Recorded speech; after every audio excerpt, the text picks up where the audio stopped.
네, 여러분 안녕하십니까? 우리 피할 수 없는 질문들 오늘 네 번째 마지막 시간으로 하나님 말씀을 함께 좀 나눠보도록 하겠습니다. 오늘 말씀의 제목은 천국인가 지옥인가 라는 제목으로 하나님 말씀을 함께 나누겠습니다. 여러분 성경책 오늘 본문 계시록 22장 1절 2절을 펴놓으시고 함께 들으시면 좋겠습니다. 많은 사람들이 천국이 정말로 있는지 궁금해합니다. 그리고 정말로 지옥이 있는지도 궁금해하죠. 저는 오늘 성경을 통해서 하나님 우리에게 주시는 진짜 그 지상 낙원, 천국에 대해서 좀 살펴보고자 합니다. 저와 같은 목회자들은 개인적으로 현재는 집이 없죠. 근데 여러분들은 집을 처음에 딱 새로운 집에 들어갔을 때 그때 그 느낌 기억나십니까? 새 집에 들어갔을 때 그 기분 어떠셨어요? 너무 좋고 뿌듯하지 않으셨습니까? 근데 그 마음이 지금까지 유지가 되셨나요? 안 되죠. 제가 그 전에 있었던 한 교회에는 저희가 이제 5 식구가 살았는데요. 그때 집이 10평이었습니다. 사택이. 10평에서 5 식구가 살았어요. 근데 여기 왔더니 4배가 커졌습니다. 38평이라네요, 사택이. 우와, 너무 크다. 그랬는데 그때 막 기분 좋았던 게 지금까지 유지가 되지 않아요. 또 좁아졌어요. 갑자기 또 집이 많아졌는지. 네. 그 설레었던 그 마음, 새 집에 들어갔을 때 그 마음이 다 어디로 갔을까요? 세상에는 아무리 좋은 집에 살아도 아무리 좋은 장소에 간다 해도 그 만족함과 행복함이 결코 영원토록 지속될 수가 없어요. 왜냐하면 그것이 하늘이 아니기 때문입니다. 오직 하늘나라만, 천국에서만 우리는 영원토록 진정한 행복을 맛볼 수가 있을 것입니다. 성경 이런 말씀이 있죠. 계시록 21장 1절에서 5절에 보시면 또 내가 새 하늘과 새 땅을 보니, 여러분 새 거 좋지 않습니까? 새 하늘과 새 땅을 보니 처음 하늘과 처음 땅이 없어졌고 바다도 다시 있지 않더라. 보좌에 앉으신 이가 가라사대 보라 내가 만물을 새롭게 하노라 하시고, 창세기 1장 2장에 보면 원래 죄가 없었던 완벽한 지구가 묘사되어 있습니다. 근데 그것이 죄로 인하여 망가졌죠. 그래서 3장부터는 죄의 역사입니다. 그런데 계시록 맨 뒤에 있는 21장과 22장에는 다시 한번 죄가 없는 완벽한 세상이 묘사되어 있습니다. 그 세상을 새 하늘과 새 땅이라고 기록합니다. 완벽하게 새롭게 바뀐 것이죠. 그때가 되면 하나님은 정말로 새로운 땅과 새로운 하늘, 그리고 새로워진 우리들을 만나게 해 주실 것입니다. 그런데 여러분 하늘나라가 좀 상상이 되십니까? 어떤 곳일까요? 간혹 아이들 간에 공부하다 보면 그런 얘기를 합니다. 하늘나라 가면 정말로 영원토록 뭐 해요? 하늘나라는 어떤 곳이에요? 얼마나 커요? 거기 가면 하루 종일 뭐 하고 놀아요? 이런 얘기를 많이 해요. 그럼 내가 이제 공룡 타고 놀기도 하고, 기린도 탈 거고, 달나라도 갈 거고, 날개 있으니까 날아다닐 거고, 하여튼 그럴 거야. 그러면 거기 축구도 해요? 게임도 있어요? 이렇게 물어보기도 해요. 그것까지는 모르겠다. 이렇게 얘기를 했었습니다. 여러분, 이 세상은, 그 세상, 하늘나라는 사람의 눈으로 보지 못했고, 귀로도 듣지 못했고, 우리 마음으로도 상상할 수 없는 곳이라고 합니다. 성경에 이렇게 나와 있죠? 이 말씀 좀 같이 읽어볼까요? 시작!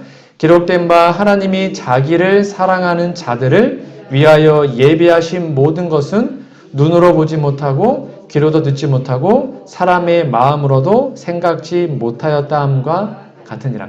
그러니까 우리가 생각했던 거와 완전 다를 것입니다. 아예 다른 곳입니다. 상상할 수도 없는 정말 완벽하고 아름다운 것이 하늘나라일 것입니다. 이 꽃이 장미꽃인데 너무 예쁘죠? 여러분 시각장애인들은 이 장미꽃을 볼 수가 없어요. 근데 시각장애인들도 두 부류가 있죠. 선천적으로 눈이 안 좋아진, 그러니까 못 보는 분들이 계시고, 원래 보다가 어떤 사고를 통해서 어떤 사정으로 후천적으로 시각장애인 된 분들도 있습니다. 근데 두 사람은 차이가 있습니다. 그 차이가 뭐냐면 바로 상상력의 차이라고 합니다. 그러니까 후천적으로 원래는 봤다가 나중에 시력을 잃어버린 사람들은 장미를 보았기 때문에 장미 그러면 머릿속에 그게 떠오릅니다. 봤으니까 상상할 수가 있어요. 비록 지금 눈이 안 보이지만. 그러나 선천적으로 시각장애 있는 분들은 장미를 설명해도 그게 상상이 안 된답니다. 왜냐하면 본 적이 없으니까. 색깔을 모르기 때문이죠. 하나님이 우리를 위해 만드신 그 세상은 아마 그런 것일 겁니다. 우리가 들어보지도 맛보지도 상상할 수 없었던 그런 곳이겠죠. 과연 그 세상은 어떤 곳일까? 오늘 성경을 통해서 세 가지를 좀 살펴보도록 하겠습니다. 첫 번째는 그곳은 눈물이 없습니다. 이 말은 눈물에 포함된 모든 게 다 들어가겠죠? 아픔, 슬픔, 고통, 사망 다. 우리가 힘들 때, 아플 때, 슬플 때, 누군가 죽었을 때 흘렸던 그 눈물이 거기는 없을 것입니다. 정말 가고 싶습니다. 눈물이 없대요. 아픔이 없대요. 정말 기쁨과 행복밖에 없는 곳이 하늘이라고 합니다. 성경 우리에게 이렇게 약속합니다.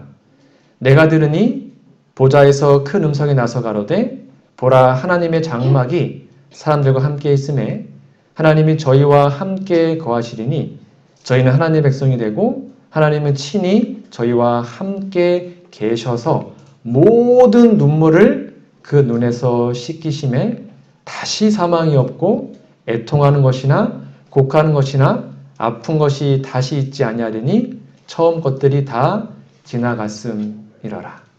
여러분 이제 연세가 좀 드시니까 허리도 아프시고 무릎도 아프시고 뭐 안 아픈 데가 없으시죠? 근데 하늘은 더 이상 아픈 것이 없대요. 곡하는 것이 없답니다. 우리가 정말로 완벽했던 것보다 더 완벽하게 그 젊음으로 회복되고 정말 건강하고 행복하게 눈물 없이 기쁨으로 사는 곳이 저 하늘이라고 합니다. 그러니까 생각만 너무 기쁘지 않습니까? 여러분 하늘나라 좀 자주 상상해 보세요. 그러면 우리 마음이 비록 힘들어도 하늘을 보면서 소망을 가질 수가 있는 것이죠. 제가 얼마 전에 우연히 이제 인터넷 좀 찾아보다가 이런 샴푸를 봤습니다. 여러분 좀 안 보이실 것 같아서 제가 좀 더 크게 갖고 왔는데요. 영어로는요, No More Tears 이렇게 나와 있습니다. 그러니까 이게 아이들 샴푸라고 해요. 그러니까 이 샴푸는 눈에 들어가도 눈물이 안 납니다. 이런 샴푸라고 합니다. 더 이상 눈물이 없다. 제가 보고 막 웃다가 야 정말 이 샴푸는 들어가면 눈물이 안 나나? 안 날까요? 나겠죠. 왜 안 나겠습니까? 근데 그만큼 순하니까 걱정하지 말아라 라고 이제 팔았던 것입니다. 이 땅에서는 눈물 안 날 일이 없어요. 때로는 가진 게 없어서 배우지 못해서 높은 자리에 못 가서 몸이 아파서 아니면 누군가가 죽어서 늘 마음이 아프고 눈물이 있죠. 그러나 새하늘과 새 땅에는 더 이상 눈물이 없을 것입니다. 더 이상 눈물이 없는 곳, 그 하늘에 꼭 함께 가기를 간절히 바랍니다. 여기에 오늘날 우크라이나, 러시아 전쟁의 참상을 좀 보도록 하겠습니다. 뭐 잔인한 거 아닙니다. 우크라이나의 눈물은 계속 흐르고 있습니다. 이 남성, 러시아의 폭격으로 아들을 잃은 아버지입니다. 넋을 잃은 표정은 전쟁의 참상을 그대로 보여줍니다. 그런데 러시아 민간인 공격을 멈출 생각이 없어 보입니다. 이한길 기자입니다. 러시아군의 공격으로 앙상한 뼈대만 남은 버스 정류장입니다. 바로 옆에는 버스를 기다리던 13살 남자아이가 숨진 채 누워 있습니다. 핏기를 잃은 아이의 손을 꼭 붙잡은 아버지, 무릎을 꿇고 넋이 나간 표정으로 혼잣말을 읊조립니다. 현지 시간으로 어제 러시아군은 우크라이나 동부 하르키우에 로켓포 공격을 쏟아부었습니다. Троє загиблих, серед них 13-річний хлопчик і двоє поранених. 숨진 소년의 친누나 역시 로켓 파편에 맞아 수술을 받았습니다. 지난달 돈바스 지역 일부를 점령한 러시아는 전황의 진전이 없자 무차별 공격에 나서고 있습니다. 전투기로 민간인 1000여 명이 있는 쇼핑몰에 미사일을 쏘는가 하면 잠수함으로 후방에 있던 병원을 공격하기도 했습니다. 지난주 미사일 공격에 숨진 4살 여자의 장례식. 아이가 누운 관 속에는 평소 좋아하던 곰인형과 당나귀 인형이 놓였습니다. 부모는 아이를 묻는 순간까지 울음을 멈추지 못합니다.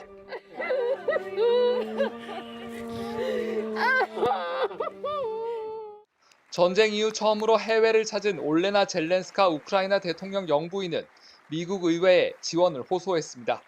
Бо ми хочемо, щоб кожен батько і кожна мати могли сказати своїй дитині.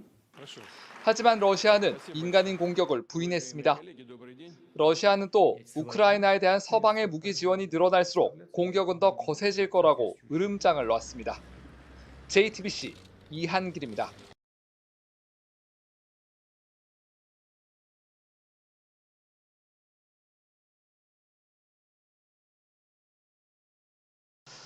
얼마나 마음이 아플까요? 자식을 잃은 부모의 마음. 그 찢어지는 마음을 누가 알 수 있겠습니까? 아무리 위로한들 위로가 되겠습니까? 이러한 죽음 있는 죄의 세상이 끝나야지만 우리는 하늘에 갈 수 있게 될 것입니다. 그리고 그 하늘은 이러한 전쟁도 죽음도 참상도 없는 정말 기쁘고 행복한 곳이 될 것입니다. 이사야 11장 6절에서 8절에 보면 이런 말씀이 있습니다. 제가 좀 중요한 단어를 빨간색으로 칠해놨죠. 그곳에 가면 이리가 어린 양과 함께 거하며 표범이 어린 연서와 함께 누우며 송아지와 어린 사자와 살찐 짐승이 함께 있어 어린아이에게 끌리며 암소와 곰이 함께 먹으며 그것들의 새끼가 함께 엎드리며 사자가 소처럼 풀을 먹을 것이며 젖먹는 아이가 독사의 구멍에서 장난하며 젖된 어린아이가 독사의 굴에 손을 넣을 것이라. 하늘나라는 어떤 곳이래요? 함께하는 곳이라고 합니다. 서로 치고받고 싸우는 것이 아니라 육식동물이든 초식동물이든 독사든 어린 양이든 사자든 상관없이 모두 다 함께 어우러져서 연합하여 있는 곳이 하늘이라고 합니다. 그러므로 이곳에 우리가 가기 위해서는 지금 우리의 모습에도 이러한 모습이 있어야 합니다.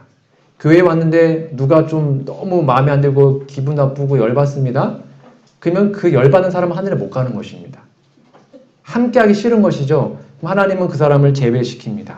왜요? 하늘 가서 똑같은 보고 보면 마음에 고통이 올 거니까. 근데 누군가를 만나도 다 기쁘고 함께하기 너무 좋습니다. 그런 영혼은 하늘에 가는 것입니다. 왜요? 하늘은 이리와 사자와 어린 양과 소, 착한 사람이었던 못난 사람이었던 다 함께 거하는 곳이기 때문이죠.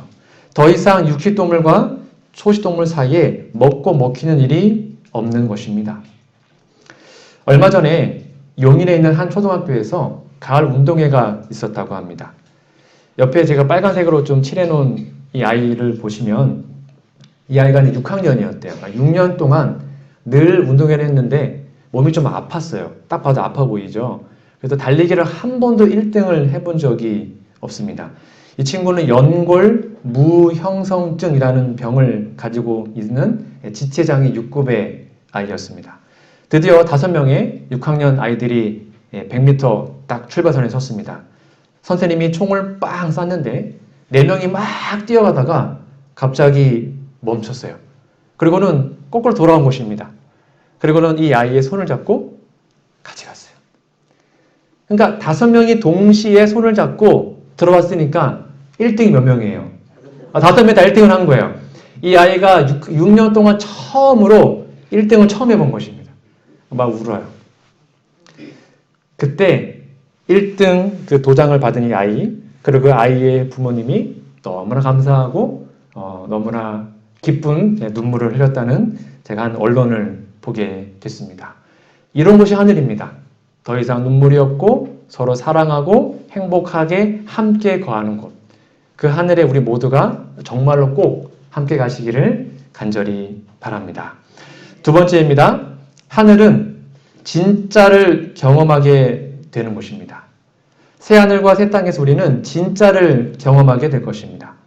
우리가 이 땅에서 누리는 아무리 좋은 것이라도 그림자에 불과하답니다. 그림자라고 합니다. 이 땅에서 우리가 누리는 모든 것이 다 그림자라고 해요.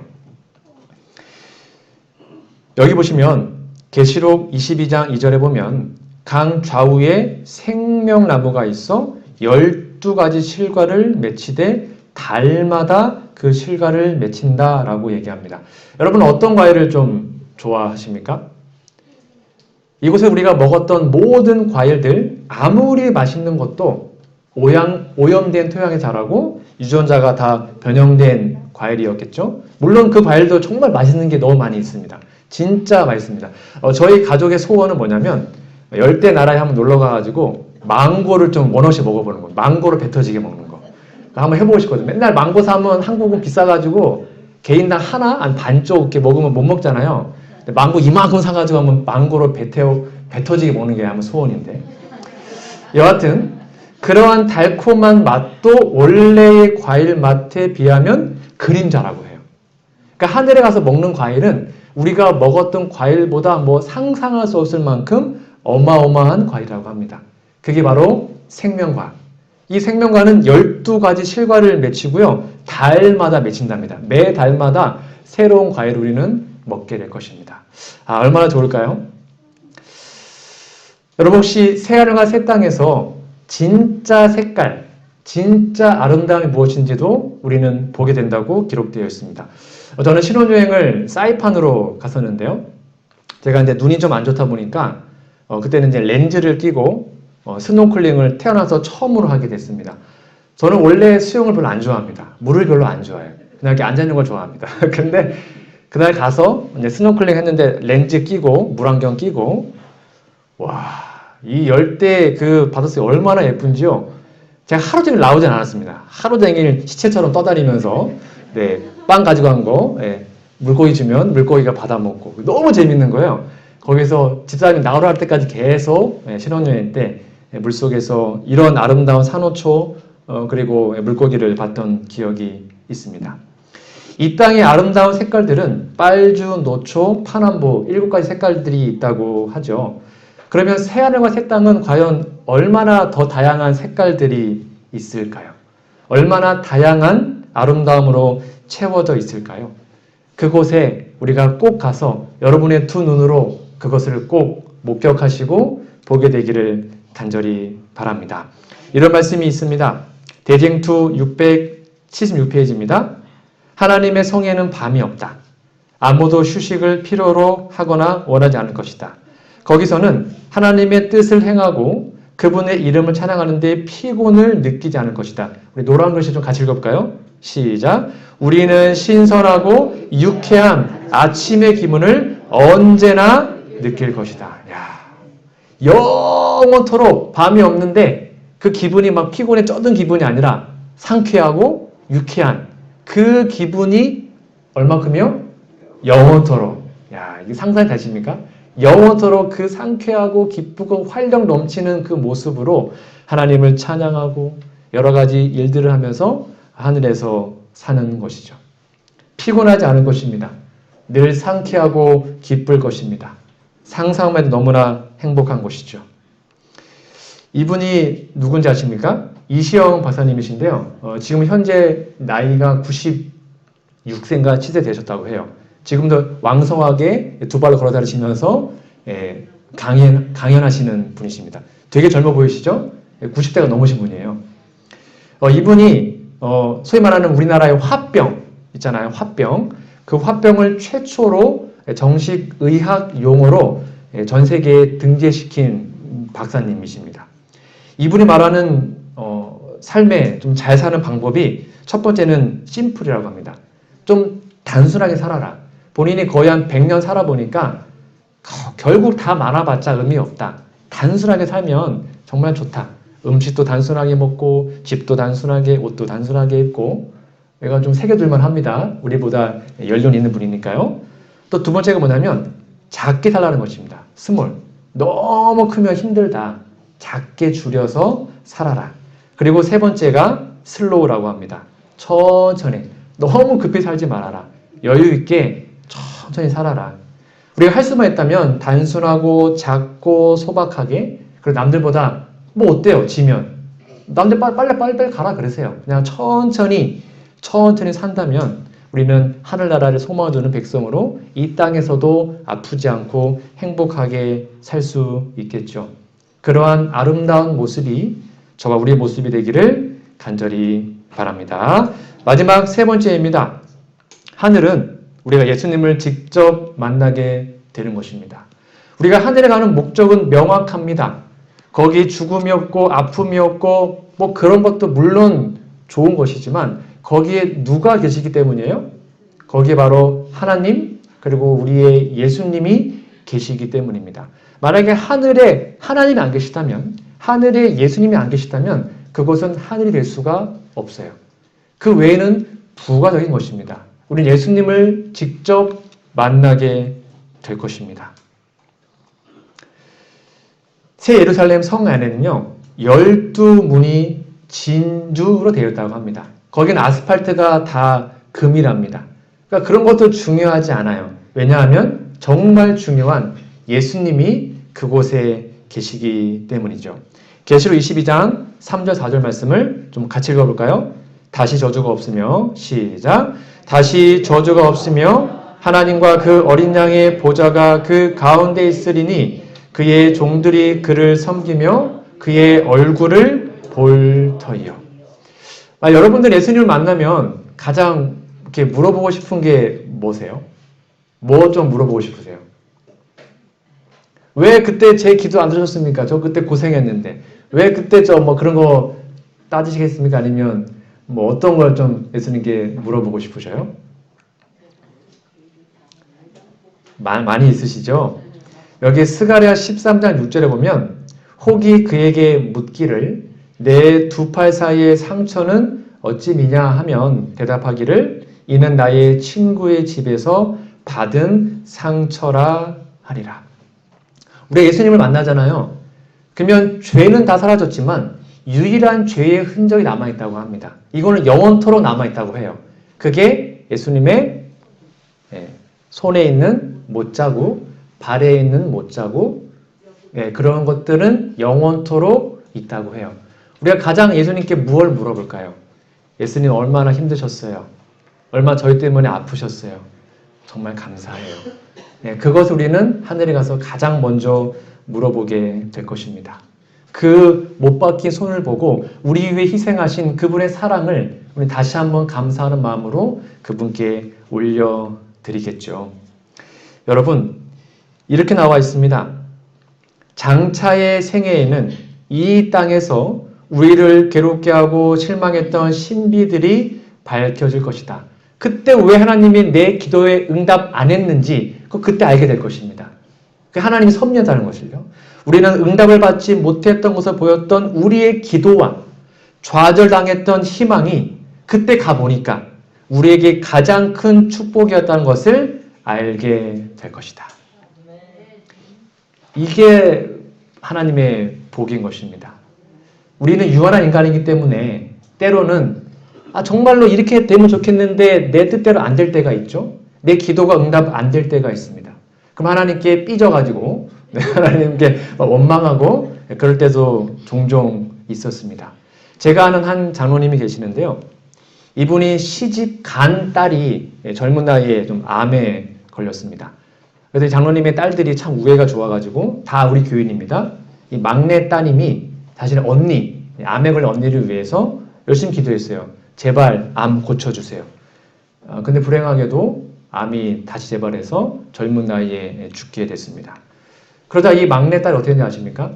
하나님 내 기도 응답 안 했다고 교회를 떠나버렸어요. 하나님 믿다고 삐져서 교회를 나갔습니다. 여러분, 우리가 이 세상에서 예수님을 새 세상에서 하늘나라에서 예수님을 직접 보게 될 때 우리는 그 이유를 그때 비로소 알게 될 것입니다. 꼭 기억하십시오. 하나님은 지금 우리를 가장 좋은 길로 인도하고 계십니다. 우리가 모르지만 그거를 믿는다면 어떤 어려움과 어떤 실망이 와도 믿음으로 이겨낼 수 있어요. 꼭 기억하십시오. 분명히 써있잖아요. 그것이 우리에게 가장 큰 축복이었다는 것을 그때 알게 될 것입니다. 그렇다면 그분의 일은 무엇입니까? 그분의 일은 이렇게 나와 있습니다. 하나님은 우리를 하늘 본향으로 돌아가게 하고자 하실 수 있는 일을 다 하고 계신다. 지금도 우리 위해서 힘쓰시고 우리를 돌봐주시고 우리를 다시 한번 회개시키기 위해서 우리에게 말씀하시고 그분은 우리를 구원하기 위해서 최선의 일을 다 하고 계십니다. 그렇다면 이제 우리의 반응은 어때야 할까요? 그분은 그분의 일을 하시는데 우리도 우리의 일을 해야겠죠. 그럼 우리의 일은 과연 무엇일까요? 여기 조정민 목사님이 쓴 책에 이런 말씀이 있습니다. 안전한 길도 위험한 사람과 같이 가면 위험하고 위험한 길도 믿을 수 있는 사람과 함께 가면 안전합니다. 안전하고 위험한 건 언제나 길보다 사람입니다. 우리의 인생길이 십자가 길일 수 있습니다. 좁은 길이고 어려운 길일 수 있습니다. 그러나 누구와 함께 하는 것입니까? 하나님과 예수님과 함께 가기 때문에 우리는 더 이상 두려워하거나 낙담하거나 힘들어할 필요가 없는 것입니다. 우리는 그 길로만 예수님과 가는 동행의 길로만 가다 보면 결국 그 목적지가 하늘일 것이고 그 하늘에서 아까 말한 정말로 죽음도 없고 아픔도 없는 그 영원한 곳에서 행복하게 함께 살게 될 것이죠. 그것이 바로 오늘날 우리가 해야 하는 일인 것입니다. 성령과 신부가 말씀하시기를 오라 하시는도다. 듣는 자도 오라 할 것이요 목마른 자도 올 것이요 또 원하는 자는 누구든지입니다. 원하기만 하면 값없이 생명수를 받으라 하시더라. 누구나 이 하늘에 갈 수 있습니다. 지금 오라고 초청하시는 그 하나님의 음성을 듣고 순종한다면 누구나 하늘에 갈 수 있습니다. 그 초청에 여러분 아멘으로 화답하시고 하나님과 동행하시면서 한 발짝 한 발짝 하늘 향하여 나아가시는 저와 우리 모두가 되기를 간절히 바랍니다. 마지막으로 이 얘기하고 마치도록 하겠습니다. 제가 좋아하는 한 구절인데요. 장폴 사르트르라는 이 철학자가 이런 말을 했습니다. 인생은 B와 D 사이의 C이다. 자, 여기서 한번 몇 번 얘기를 했던 것 같습니다. 이게 어떤 의미일까요? 인생은 B, 이 B는 birth, 탄생을 말합니다. D는요, death, 죽음을 말합니다.